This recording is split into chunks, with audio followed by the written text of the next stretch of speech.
For today's video, gagawa nga pala ako dito ng potatis grating with my own version. Ayan, nagpainit ako ng butter.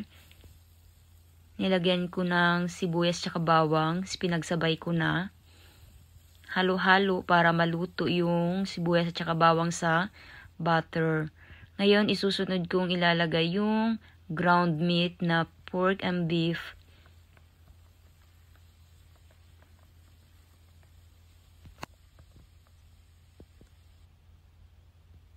Nilagyan ko nga pala yan ng magic sarap, pamintang durog, halu-haluin para makoat niya yung mga sangkap na nilagay ko.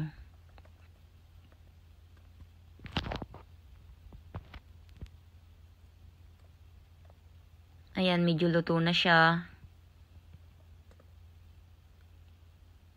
Nilagyan ko pala yan ng mushroom para pampadagdag sarap.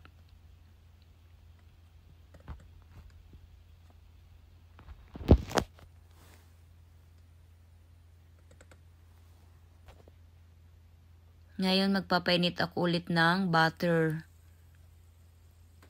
Maraming butter para masarap.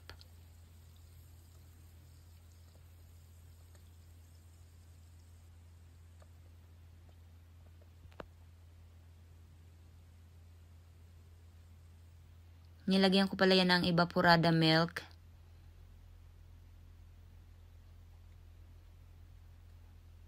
At cheese, cream cheese. Para lumapot siya. Hindi na ako gumamit dito ng harina para pampalapot dahil nilagyan ko siya ng cream cheese. Ayan, naglagay ako ng magic sarap at saka pamintang durog ulit. Para magkalasa naman yung ating sauce. Ready na siya. Ngayon, naglagay na ako sa lalagyan ng patatas or potatis or potato. At saka hindi na yung nilagay ko na yung sauce.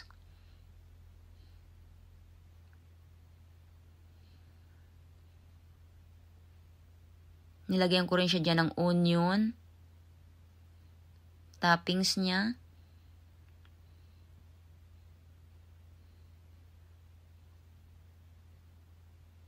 At yung ginawa kong ground meat kanina. Diyan.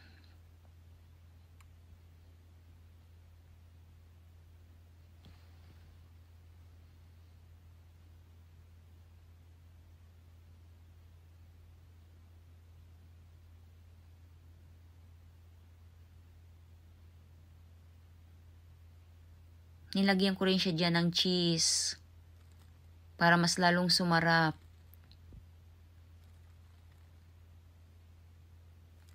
Maraming cheese, much better.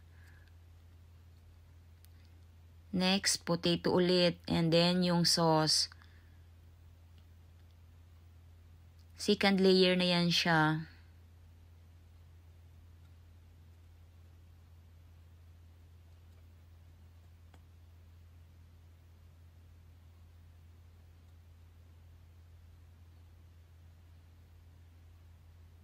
Ngayon, ground meat ulit.